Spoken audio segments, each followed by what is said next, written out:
I'm Sohini, Dutt. Now, as a team, we love cars with a go-anywhere attitude, and that is simply because we ourselves are built for adventure.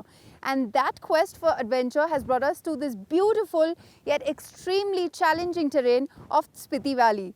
The temperatures here dip to minus 25 degrees Celsius, and this is where our OD boys Rahul and Rishabh have decided to bring in these SUVs to find out just which one is ideal for this kind of an expedition. But boys, looks like you all have your preferences already set. Rahul, why have you chosen the Fortuner? It's quite simple actually. The previous generation Fortuner is known to have been one of the toughest, most rugged go-anywhere SUVs in India. So when Toyota launched this model, it was the obvious choice. And Rishabh, you seem to be very well cocooned inside the Ford Endeavour. So the Endeavour has proven itself as a comfortable and luxurious SUV, and I was really impressed with it when we had it for a road test back in Mumbai. So there was no doubt in my mind that the Endeavour is my choice when you have to drive in Spiti. Well, that sounds great. Let's just see which SUV finally comes out on top.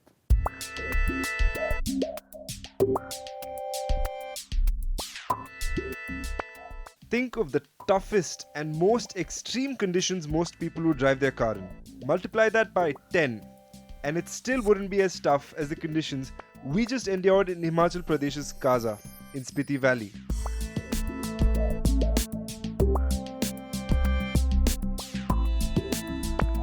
It is one of the coldest and most unpredictable places you can visit in India, with temperatures ranging from minus 7 to minus 25 degrees in winter. Roads here are opened and closed more often than a supermarket door. In fact, it gets so cold in the winter that it's quite a hotspot to go looking for the elusive snow leopard, which moves lower down to the mountains and closer to the villages to find food and water. But to go looking for one means driving around 550 kilometers from Chandigarh to Kaza via Rampur and Poo through a variety of terrain. Smooth tarmac, broken tarmac, no tarmac, and then snow and ice. Not a task for the average car, I would say. What you need is the perfect expedition vehicle. A vehicle that will get there comfortably while keeping you comfortable too. Okay, then the new Ford Endeavour. It's a lovely, lovely cabin. Very well appointed, spacious, good use of materials. It feels like a proper luxury SUV. Thing that I like about it, first of all, are the seats. For an SUV that's supposed to cover long distances, or rather you're supposed to cover long distances in, it's really comfortable seats. The bolstering is good, you got good support, so even after 9 or 10 hours of driving, you're not fatigued at all. Then you have a nice 8-inch touchscreen infotainment system with a lovely 10-speaker sound system, so for what you covered there.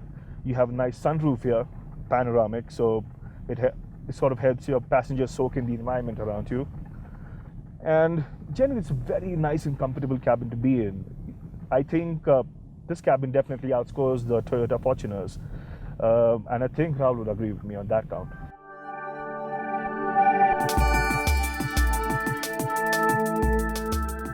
The previous generation Fortuner was a favorite for such trips thanks to its rock-solid reliability and off-road capability. So naturally, expectations from the new one were very high. But sitting in the cabin of a 40 lakh car, it was hard to mask my disappointment. If there was one word to describe the Fortuner's interior, it would be functional.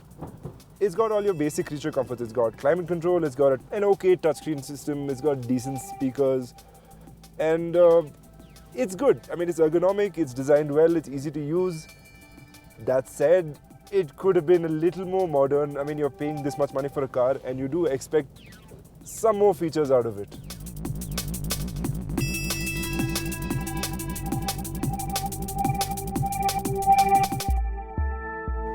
So the Endeavour we have here is the one with the 3.2 litre engine. It's very refined, very responsive too, and never did I feel that I needed more power from the engine when climbing up the mountains. That said, I wish there was a little more feel from the throttle and the brake pedal. So the engine of the Fortuner is a little bit on the cruder side of things, despite being from the Innova, in which we thought it was actually quite good. But there's quite a bit of vibration while you're idling, and it's almost as loud as Rishabh when he's snoring. But otherwise, when you're on the move, everything's okay. It's smooth, it's refined, and it's very lively. Throttle response is very good, and you feel very connected to what's happening at the engine.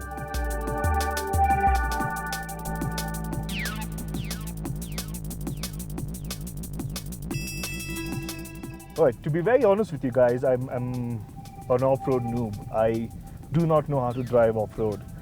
So what I really appreciate about the Endeavour is the 6-speed automatic transmission that comes with the 3.2-litre engine.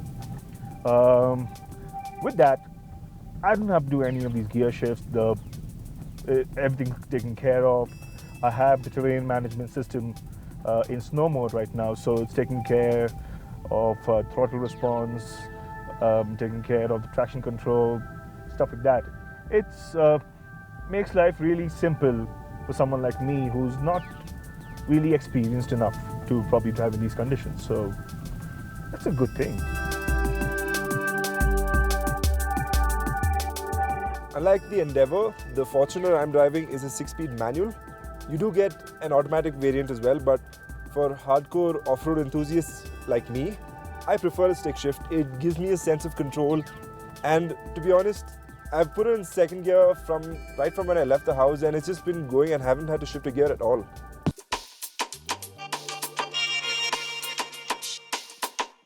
We were subjecting these cars to extreme temperatures, and hence we needed engine oil that was rated best for use in these conditions.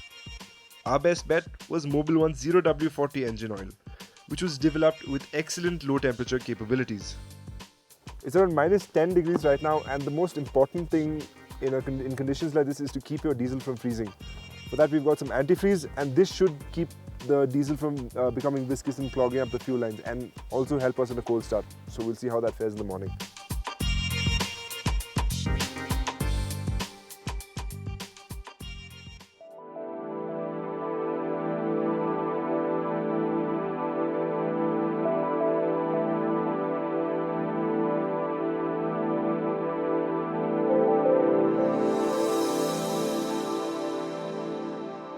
Dude, that was the coldest night of my life. Yeah, me too.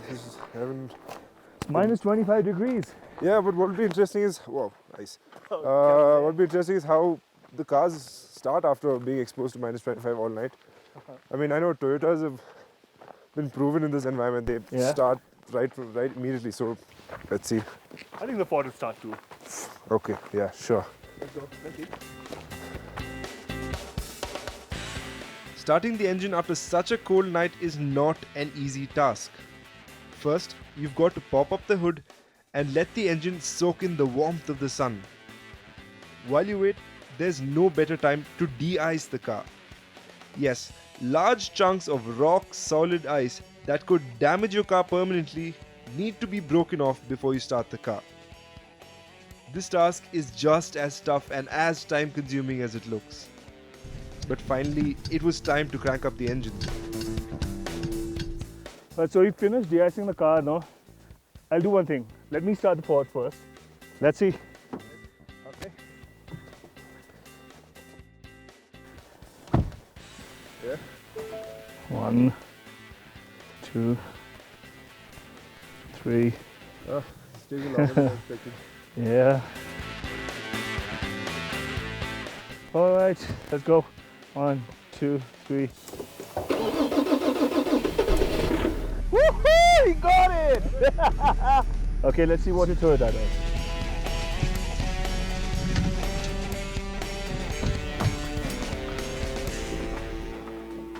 Okay. Okay.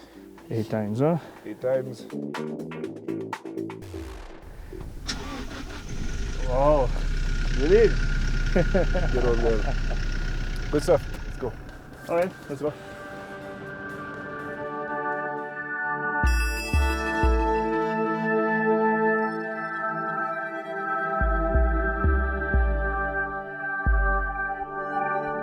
What I'm really impressed about is that the Endeavour is running perfectly even after being exposed to minus 25 degrees Celsius.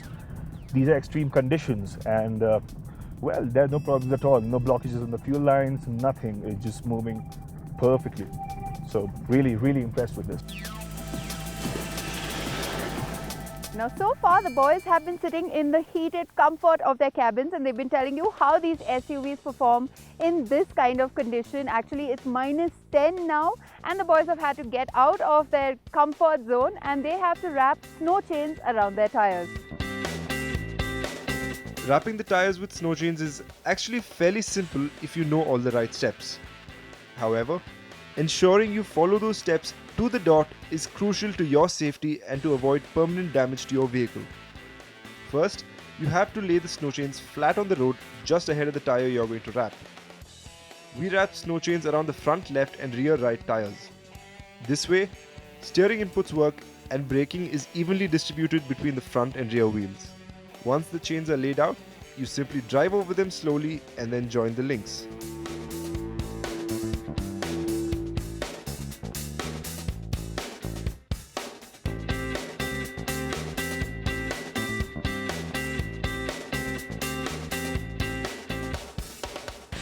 So one very important piece of equipment that you need when you're driving in these conditions is snow chains. If you do not have them on, and when you encounter soft snow or hard ice on the road, your tires will not have any grip. So what snow chains do in that case is help you break through the hard ice on the road or give you traction on soft snow. That also helps you with steering then and braking. We obviously feel that snow chains are indispensable, and you should always carry them around whenever you're driving in the snow, because it will be a lifesaver in a tricky situation.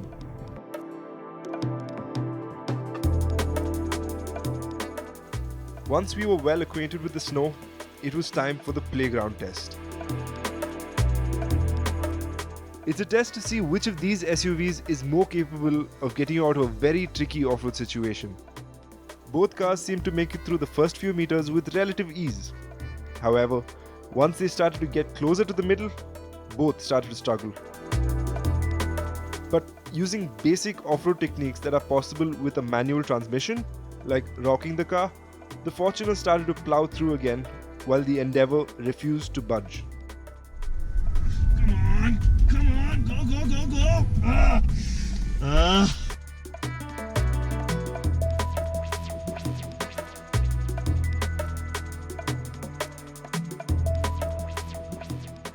So, looks like you're stuck, huh? Yeah, man, no manual in this. Well, but I was close. Come on. Hey, close don't cut it. Come on. There's a winner and there's a loser. Yeah, right.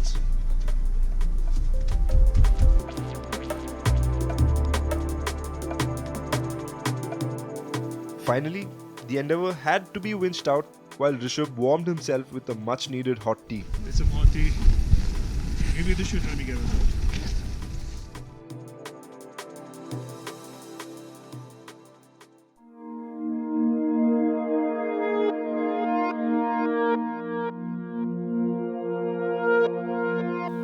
The Fortuner's design is not one that you will fall in love with at first sight. In fact, a lot of people are saying that it's lost that rugged look that the previous gen Fortuner had. And it's true, it looks more like an urban SUV now. However, it's a design that grows on you. It did on me. In comparison, the Endeavour looks as burly and as intimidating as big American SUVs get. At the same time, it also looks like a thoroughbred luxury SUV. And this is a design that almost everyone will fall in love with immediately. Even the interior, with its beige and black color scheme, looks and feels a lot more premium than the Fortuner's all-black theme. So boys, you've spent some quality time with these two cars over the past few days. I'm sure you've arrived at some common consensus. Nope. No? What's the overdrive verdict then? Alright, so see, the Endeavour is a far better expedition SUV. It's comfortable, it's packed with features, better ride and handling, and I remember a lot of us who are on the expedition right now, they love sitting in the Endeavour rather than the Toyota.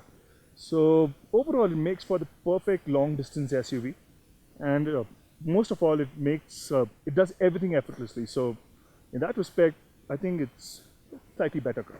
Well, while I don't disagree with him, I still think the Fortuner is far more capable in tricky off-road situations, especially with that 6-speed manual transmission. In an expedition like this, when you're going to such remote places, you want to be able to get out of a tricky situation quickly, and that's where the Fortuner comes out on top. Apart from that, I also think it's more of a driver's car than the Endeavour, and that's why I love the Fortuner. Well, I guess by the end of it, we can agree on one thing, that both the cars performed beautifully over these terrains. Yep. Absolutely. Yeah.